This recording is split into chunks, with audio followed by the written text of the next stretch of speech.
The demons of Limbo are spilling out onto the streets of New York City at Christmas time, and it'll be up to the merry mutants to stop them. What'll happen next? Well, let's hop into the pages of Dark Web X-Men issue number 1 and find out together, shall we? Alrighty then, so as the issue opens up, we actually get a little primer on Limbo and its connection to Magik of the X-Men. She spent quite a lot of time there over the years, sometimes as a prisoner and sometimes as a ruler. In fact, just recently she turned the keys of the place over to Madeline Pryor, the Goblin Queen, on the simple condition that she would play nice for the foreseeable future and not attack Krakoa or its holding. And so far she seems to actually be staying true to this arrangement. The demons that are possessing everyday objects in New York City are attacking everything but the X-Men's treehouse base. Now, something that actually stuck out to me about this Jerry Duggan story right away, and it's the thing that actually makes it the real saving grace of the Dark Web event so far, is that this story does not take the invasion of New York or the proceedings of Dark Web seriously, like at all.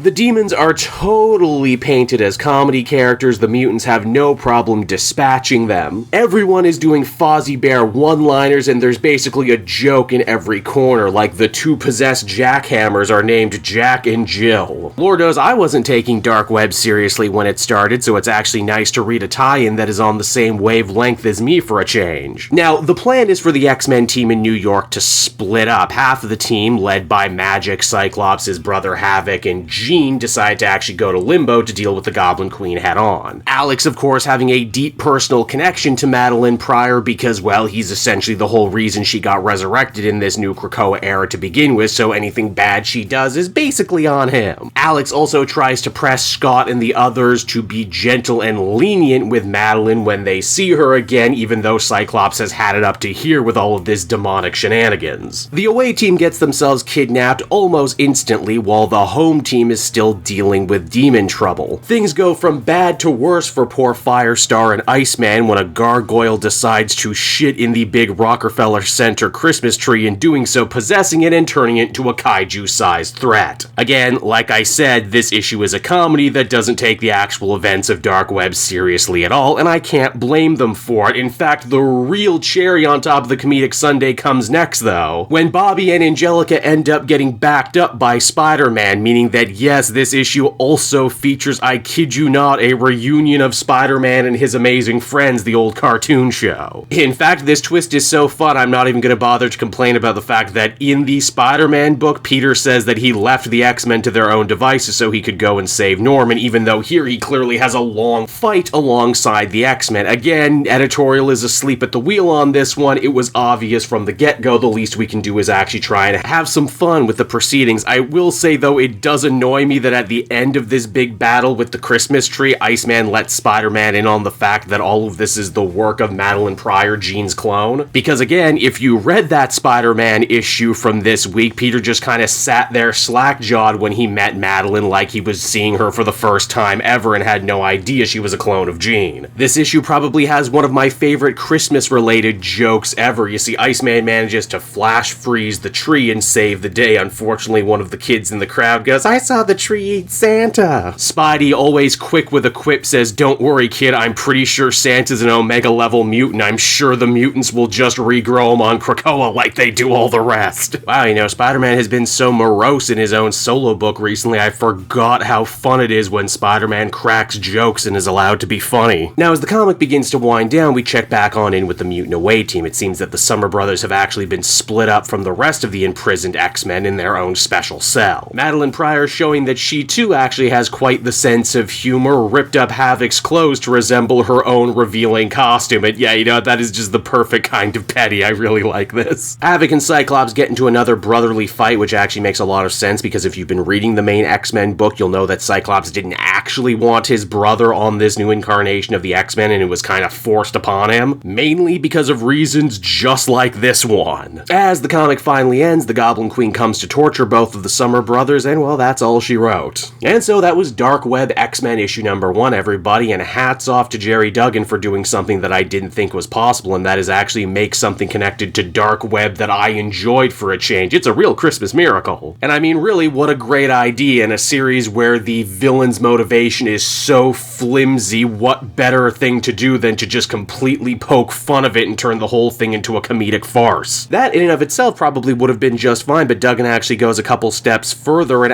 actually makes this tie-in part of the bigger story between the familial trouble that is taking place between Scott and Alex. While the Spider-Man part of this big Spider-Man event may be busted beyond repair, I actually am kind of interested to see where the X-Men side of things go here, which is why I give this issue a 7 out of 10. It's still Dark Web, but it's just the best that Dark Web has done so far. Hey there everyone, it's your old pal Cave Jewel, and if you're seeing me right now, that means you watched to the end of the video, which I am very appreciative of. It really helps drive engagement and retention and all that other good YouTube stuff. So does liking and commenting. Wink wink. If you like my content too, you should check out my Patreon page. We just redid all the tiers, so there's a ton of great rewards. You can become a patron for as little as $1 a month, and well, it would just really help me out. It's never expected, but always appreciated. So until next time everyone, I've been Cave Joel, and I will see you next time. Bye-bye.